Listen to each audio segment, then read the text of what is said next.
Hello दोस्तों, स्वागत है आपका अपने यूट्यूब चैनल आरडी क्लासेस में। आशा करता हूं कि आप सभी लोग स्वस्थ होंगे। और जैसा कि हम लोग पढ़े कक्षा 10 गणित, और आज हम लोग पढ़ेंगे प्रश्नावली 1.1 के जो भी क्वेश्चन हैं उनको हल करेंगे। जैसा कि हमारा पहला क्वेश्चन दिया है, सिद्ध कीजिए कि कड़ी में 5 एक अपरिमेय संख्या है। यानी हम लोग को प्रूव करना है कि कड़ी में 5 जो है एक अपरिमेय संख्या है। तो सबसे पहले हम ये जान लेते हैं कि अपरिमेय संख्या क्या होती है और परिमेय संख्या क्या होती है। तो ऐसी संख्याएं जो कड़ी में होती हैं, जैसे कि हो गया कड़ी में 5 हो गया, कड़ी में 7 हो गया, कड़ी में 8 हो गया, कड़ी में 12 हो गया, ये सारी संख्याएं जो है आपकी अपरिमेय कहलाती हैं। इनको हम लोग P/Q के रूप में नहीं लिख सकते हैं, ठीक है। लेकिन जो संख्या परिमेय होती है, जैसे 1 हो गया, 2 हो गया, 3 हो गया, 0 हो गया, 4 हो गया, 5 हो गया, 6 हो गया, ये सारी संख्या हमारी परिमेय हैं। इन्हें हम P/Q के रूप में लिख सकते हैं। जैसे 1 को लिख सकते हैं 1/1 हो गया, 2 को 2/1, 3 को 3/1, 4 को 4/1 लिख सकते हैं। तो जो संख्या P/Q के रूप में व्यक्त की जा सकती है वो संख्याएं परिमेय कहलाती हैं, और जो P/Q के रूप में व्यक्त नहीं की जा सकती हैं वो अपरिमेय कहलाती हैं। और यानी कि जो कड़ी में होती हैं वो सारी संख्याएं क्या होती हैं, अपरिमेय होती हैं। तो जैसा कि हमारा पहला जो क्वेश्चन है वो दिया गया है कि हम लोग को प्रूफ करना है कि सिद्ध कीजिए कि कड़ी में 5 जो है एक अपरिमेय संख्या है। तो अब हम लोग इसको जो है हल करेंगे किस तरह से। तो ये जो सवाल है हम लोग उसको एक विरोधाभास के माध्यम से हम लोग हल करेंगे। तो सबसे पहले हम लिखेंगे इसके लिए कि हम मान लेते हैं कि कड़ी में 5 जो है परिमेय संख्या, ठीक है। अभी हम लोग को पता नहीं कि परिमेय है कि अपरिमेय क्या है, तो हम ये मान के चलते हैं कि माना कड़ी में 5 एक परिमेय संख्या है, परिमेय संख्या है, ठीक है। तो अभी मैंने आपको बताया कि जो संख्या परिमेय होती है उसे हम लोग भिन्न के रूप में यानी कि P/Q के रूप में लिख सकते हैं। तो हम लोग लिख सकते हैं कि अर्थात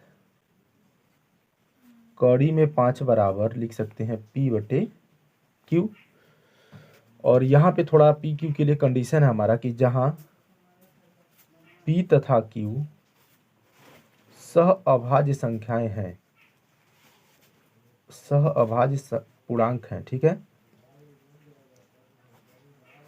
और Q is not equal to 0, यानी कि Q जो है हमारा 0 के बराबर नहीं हो सकता। यानी कि P और Q के बारे में दिया कि P और Q जो है सहअभाज्य, मतलब ऐसी कोई संख्या नहीं है जो P को भी काटे और Q को भी काटे, उसे सहअभाज्य। यानी जब सेम संख्या से कोई कटता है तो उसी को सहअभाज्य बोला जाता है।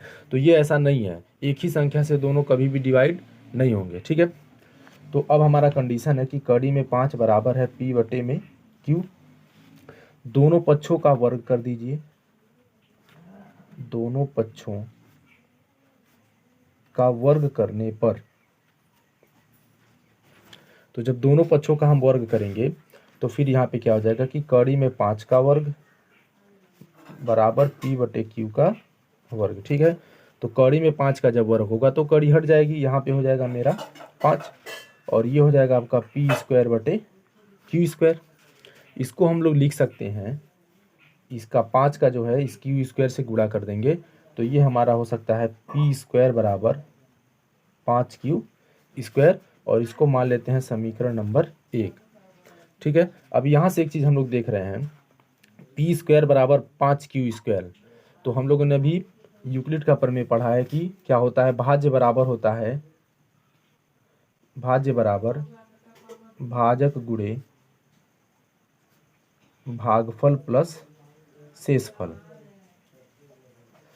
तो यदि शेषफल 0 आता है, यदि शेषफल 0 आता है तो इसका मतलब है कि ये संख्या पूरी तरह से इससे कट जा रही है। तो यहाँ पे शेषफल कुछ नहीं है, तो यहाँ पे शेषफल का मतलब हो गया 0। तो इसका मतलब है कि जो 5 है वो P² को विभाजित कर रहा है, ठीक है। तो लिखेंगे 5 P² को विभाजित करता है।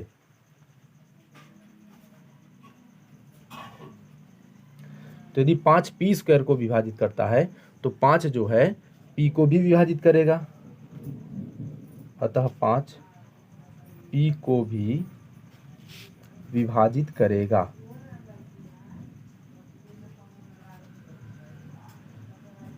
ठीक है। तो 5 यदि P² को विभाजित करता है तो 5 P को विभाजित करेगा। तो हम लोग लिख सकते हैं P बराबर 5 सी, मान लेते हैं समीकरण नंबर 2 हो गया। जैसे मान लीजिए कि 5 जो है पहले पी स्क्वायर को विभाजित किया क्यू स्क्वायर बार में, मतलब 5 का पहाड़ा क्यू स्क्वायर बार पढ़ करके पी स्क्वायर लाया गया, तो 5 का पहाड़ा कितनी बार पढ़ के पी लाया जाएगा। जैसे मान लीजिए कि 4 का स्क्वायर होता है 16, ठीक है, तो हम 2 से अगर 16 को डिवाइड करते हैं तो 8 बार में कटेगा, यानी कि 4 के स्क्वायर को जो 2 है 8 बार में काटता है, तो 4 को 2 कितनी बार में काटेगा, 2 बार में काटेगा। वही चीज़ यहाँ पे पी के स्क्वायर को जो 5 है क्यू स्क्वायर बार में काटता है, लेकिन पी को जो है 5 आपका सी बार में डिवाइड करेगा।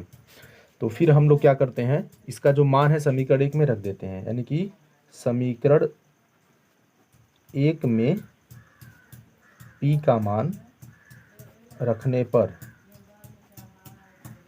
तो यहाँ पे हम लोग रख देंगे 5c का स्क्वायर बराबर 5q का स्क्वायर, तो इसका होल स्क्वायर जब करेंगे तो ये 25c स्क्वायर हो जाएगा, और फिर ये हमारा हो जाएगा 5q स्क्वायर। तो q स्क्वायर बराबर लिख सकते हैं, ये 5 जो है इसके बटे में आ जाएगा 25c स्क्वायर बटे 5, तो 5 बचे 25 हो गया, तो q स्क्वायर बराबर क्या होगा हमारा 5c स्क्वायर। फिर देखिए ये सेम इसी तरह का बन गया जैसे ये पहले बना था, तो हम इसको लिख सकते हैं कि 5 जो है 5q स्क्वायर को विभाजित करता है, अतः 5q को भी विभाजित करेगा, ठीक है। तो देखिए यानी कि अब हमको क्या मिल गया कि 5q को भी विभाजित कर रहा है और 5p को भी विभाजित कर रहा है, लेकिन हम लोगों ने यहाँ पे शुरू में क्या माना था, p और q सहभाज्य संख्या, मतलब ऐसी कोई सेम संख्या नहीं है जो p को भी विभाजित करे और q को विभाजित करे, यानी कि ये दोनों अभाज्य से, एक के सिवा और किसी से ये नहीं कटते। तो इसका मतलब है कि जो हमने माना था उससे हमारा उत्तर क्या आ गया, विपरीत आ गया, यानी कि अर्थात 5p और q का एक उभयनिष्ठ गुणनखंड है,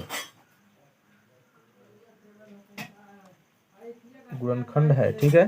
तो हम लिख सकते हैं अतः हमारे कथन में विरोधाभास है, अतः हमारे कथन में विरोधाभास है, कौड़ी में 5 अपरिमेय संख्या है, कौड़ी में 5 अपरिमेय संख्या है। ठीक है बच्चों, तो हम लोग बढ़ते हैं अपने अगले क्वेश्चन की तरफ। अगला सवाल है हमारा, सिद्ध कीजिए कि 3 + 2 कौड़ी में 5 एक अपरिमेय संख्या है, ठीक है। यानी हम लोग को प्रूफ करना है कि 3 + 2 कौड़ी में 5 जो है एक अपरिमेय संख्या है।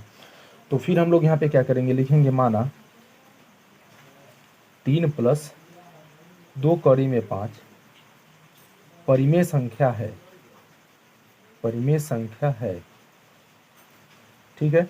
तो यदि ये परिमेय संख्या है तो हम लोग इसको p/q के रूप में लिख सकते हैं। तो 3 + 2 कड़ी में 5 बराबर लिख सकते हैं हम लोग p/q, और जहाँ p तथा q जो है हमारे, p तथा q सह अभाज्य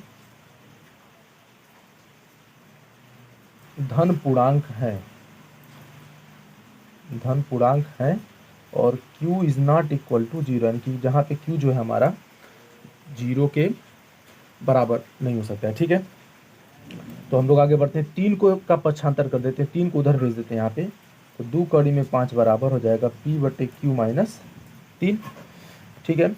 तो फिर हम लोग अब क्या करते हैं, यहाँ से 2 को भी इधर भेज देते हैं, तो कड़ी में 5 बराबर में लिख सकते हैं हम लोग 1/2 और p/q - 3।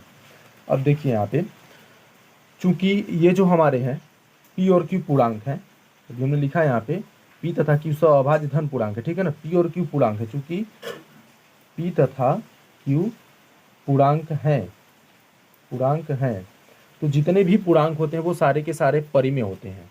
तो अतः तो पूर्णांकों से जो संख्या बनती है, यानी कि पूर्णांकों से का जोड़, मतलब 2 पूर्णांकों को जोड़ा जाए, 2 पूर्णांकों का गुणा किया जाए, तो या 2 पूर्णांकों का भाग दिया जाए, तो हमेशा परिमेय संख्या ही प्राप्त होती है। तो ये भी हमारा क्या होगा, एक परिमेय संख्या ही होगा। तो अतः लिख सकते हैं p/q - 3 जो होगा हमारा परिमेय संख्या है, परिमेय संख्या है, ठीक है। परंतु कौड़ी में 5, चूंकि ये कौड़ी में है, कौड़ी से बाहर निकल नहीं सकता है, तो ये एक जो है अपरिमेय संख्या है। परंतु कौड़ी में 5 अपरिमेय संख्या है, अपरिमेय संख्या है। तो ये परिमेय और ये अपरिमेय है, ये दोनों बराबर नहीं हो सकते हैं, यानी कि कौड़ी में 5 बराबर नहीं होगा 1/2 p/q माइनस 3 के। लेकिन हम लोग का बराबर आ गया है, तो कथन में विरोधाभास है, कथन में विरोधाभास है। और कौड़ी 3 + 2 कौड़ी में 5 अपरिमेय संख्या है, 3 + 2 कौड़ी में 5 जो आपका अपरिमेय संख्या है।